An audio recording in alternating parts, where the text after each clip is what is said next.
Good evening and welcome everyone. I welcome you all at 5th National Smart Cities Conclave. So right now we are moving on to our special presentation on urban digital twins for smart cities by Dr. Aniruddha Roy, Senior Vice President and CTO, Genesis International Corporation. I welcome you, Dr. Aniruddha. Yeah. Thank you so much, Farhan. Good evening, everybody. Good afternoon. So Aniruddha, we can start our presentation. Okay. So basically, let me introduce myself briefly. I'm representing here Genesis International, a company which is based out of Mumbai. We are an advanced geospatial company, and we are into advanced surveying, mapping, and also application development. We have been doing a lot of work for India and overseas for different smart cities, as well as different municipalities. In this specific presentation, my thought processes, which I'll be sharing, that eventually across the world, there is a growing demand for the digital twins. And I will briefly present the kind of work that we have done in India. The context I would like to set here is that uh, it's very important that the world is in 3D, and we normally see all the maps, what is being represented and what is being allowed by the law of the land is primarily on the 2D. The good news is that Honorable Prime Minister of the country, he has, through the initiative of Department of Science and Technology, has published a guideline and a policy wherein the 3D data is now open. It need not have to go through so much of security vetting, except for complying to the negative list as far as what is required for the security of the country. So, any agency, whether it's a government or whether it's a private, when I talk about the private entities in India, specifically the entities who are of Indian origin and who are having the presence in India, they have been allowed very clearly that high resolution data, both 2D and 3D, can be permitted without any permission. They can create the data. That brings in plethora of opportunities wherein the Indian companies can create very rich set of spatial data, 2D and 3D, and applications can be developed, shared, disseminated, and value-added partnerships can be brought into. In that context, I would like to share.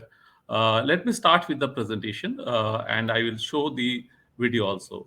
Is this visible?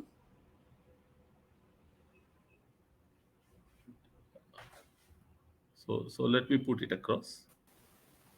Not now. You can Yeah, share. so let me share it. Let me share it. Let me share the screen.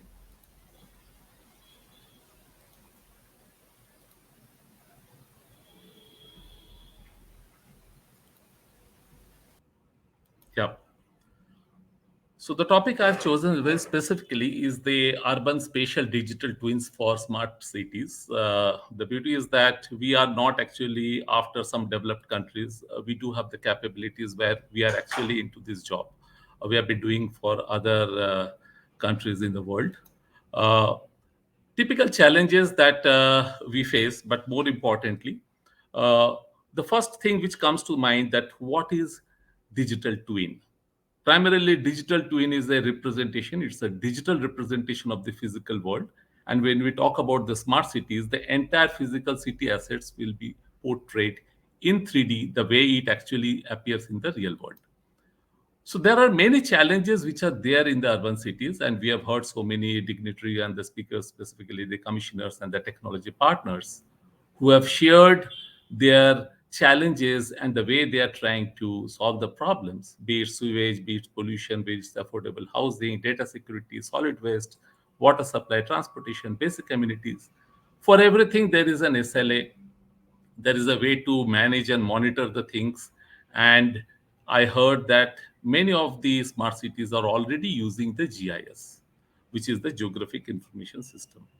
So one of the primary ingredient of the GIS is that we use maps and we link the attribute data pertaining to the municipalities or the cities, and then we bring great insights into the whole problem. Now, this is typically, by and large, the smart cities have been engaged with is the high resolution 2D maps, which shows the point of interest. There are several layers of data which are present. But now the new element which can be brought in is the panoramic data. All of you would have seen the Google Street View data, which is available elsewhere, but not in this country. We as a company, as Genesis, we have been doing this work for almost 70% of the urban economy of India, and we have got most of the bigger cities and the medium cities. Those are already having this panoramic 360-degree views. Next part in this, what we call our Oyster Map program, which is creating the reality model that is all about the 3D. It's a mesh model which we can automatically generate through the way we capture the data from our sensors, both aerial as well as terrestrial. And then we create these digital twins where multiple data sets, different IoT devices in the 3D block models can operate and interoperate. The data that you get here in digital twin, and this is what is required to be done for all the smart cities in the country, is the data is absolutely engineering grade. That means the field requirement to go and measure with a very detailed engineering grade is not required.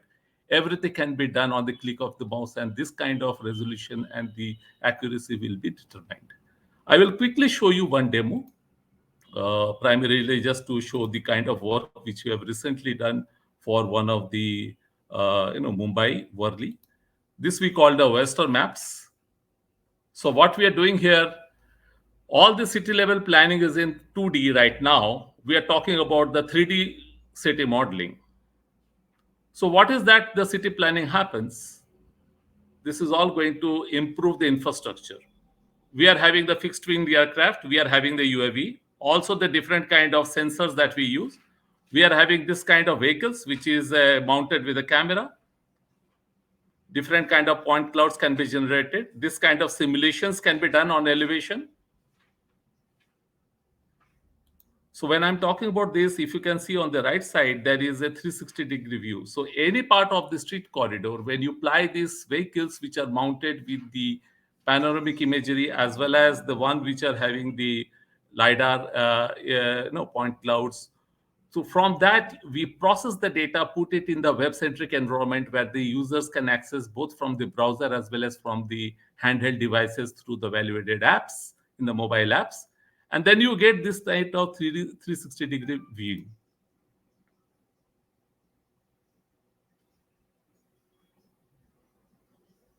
So this is the work we have done recently for the Worli. And look at the things, whether it is a landscape, whether it's a skyscraper, whether it's the slum, or whether it is a medium-rise building. Different kind of applications, whether it is infrastructure, natural disaster, citizen safety, environmental analysis, and a lot more applications are there. Those are all can be achieved.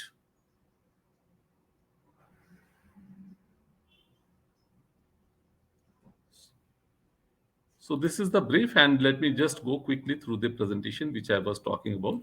So we spoke about that we are actually going to create now the digital twins for the country, for different smart cities and also the cities of importance, wherein the data will be producing will be of engineering grade.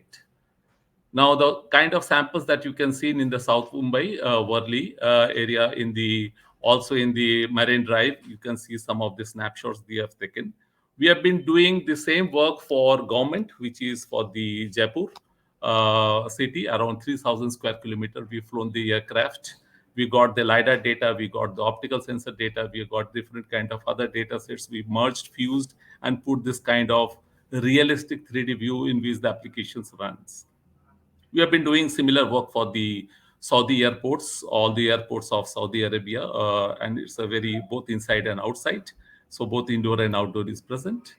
So the objective is very clear. The digital version of the real world needs to be captured.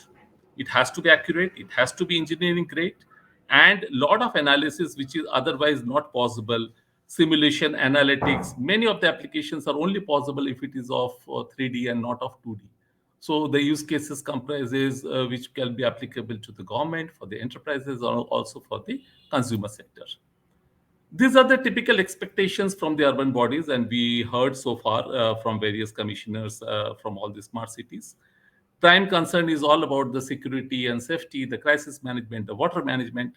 And for each of these application areas, there is a solution. Solution can be of the hydrological modeling. So when we talk about water management and the flood simulation that we take it, Remember that the data we get either from the NASA or from the satellite imagery so far, what I've been getting is around 3 meter vertical accuracy, 9 meter vertical accuracy, which is of not helping. So the software is there, the technology is there, the people is there, the procedures are present, but just because the accuracy of the vertical Z value is around 7 to 8 meter, 9 meter, this kind of simulation is not possible.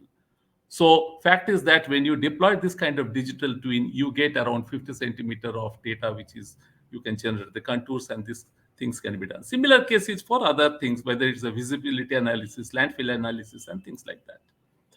So what are the application areas, whether it is a city master planning, disaster mitigation, law enforcement when somebody wants to go and quickly go through the the first responders when they try to put the fire safety management, the police, also the urban environment simulation, the public utilities, whether it is the underground or the overground, different activities are taking place. One of the very big insights into this whole digital twin is actually the 5G planning. This will be rolled out soon. One of the very essential ingredient of any city planning when we talk about the 5G is the 3D data for the any cities.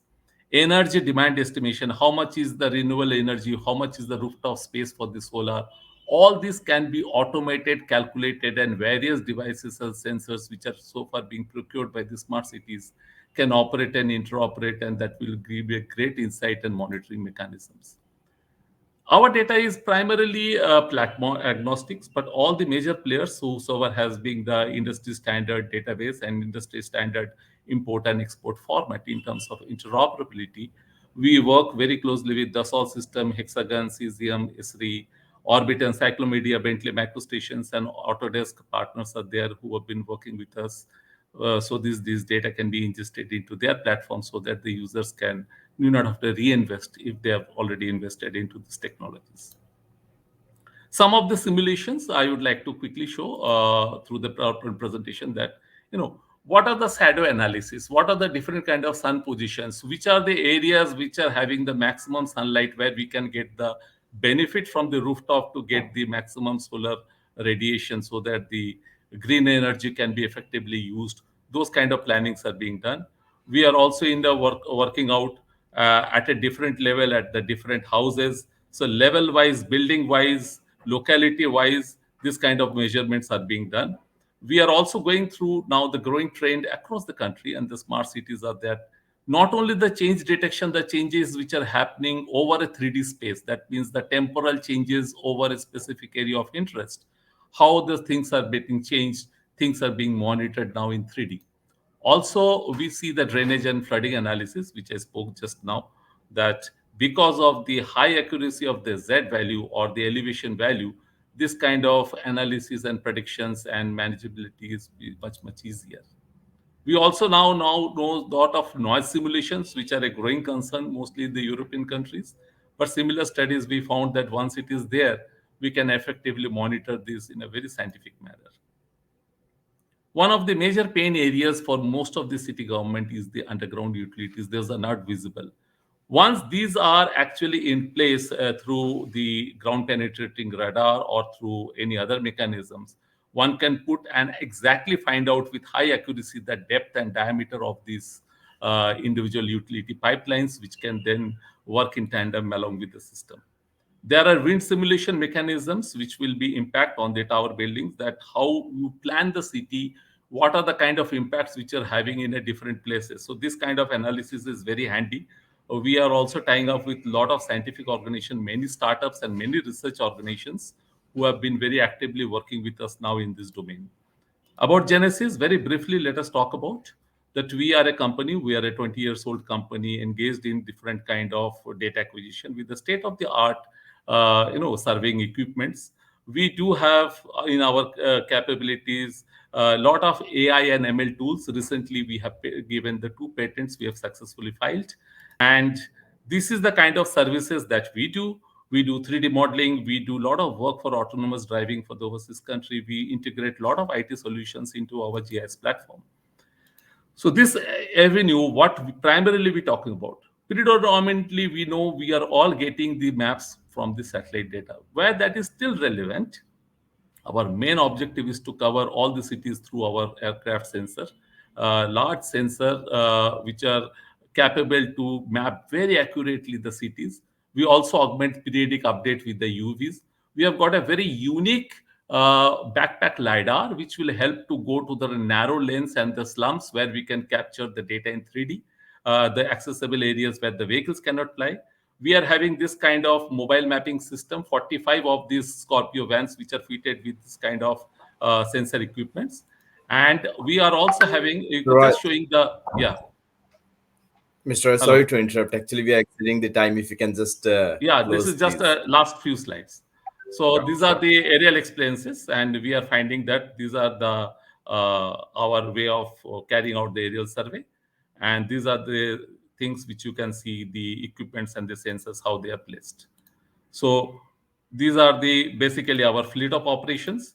So just quickly, I will show you a few slides which are just a pictorial view. It will just go for 30 seconds. That these are the LiDAR data. You can see for the municipality of Greater Mumbai how we have done the deviation of the different kind of property, what are the legal and which are the illegal. For first responder application, you see from the street views, if somebody is actually victimized, one can send one caller to the police control room and police will know where the incident location, situational awareness. Road information system we talk about, we know the electric pole information system in 3D, we know the telco tower module of the city, we also know the water information system which is present, and this can be integrated along with the digital twin. We also know about the slum mapping system which I spoke, and I think this is a snapshot which has given you some idea about how the digital twins can operate. Thank you so much. Thank you, Mr. Roy, and very indeed, it's like a very informative presentation by you, and the kind of work Genesis is doing. I think so. It's truly amazing in itself, and I think so. Cities should look into it and try to implement such 3D mappings and all those things which you have just talked about. So, with this, I would like to thank you, and I'd request my backend team to put in, it's like just share a certificate with Mr. Dr. Roy. So, sir, we are giving you a digital certificate. We'll be emailing it to you. Thank you Thank you, so Dr. much. Thank you so Roy. much. Thank you for your excellent initiative. Thank you so much. Thanks a lot, sir. Thanks. We look forward to Thank having you in you. future conclaves too. Thank you. Thank you. Thank you so much. Bye.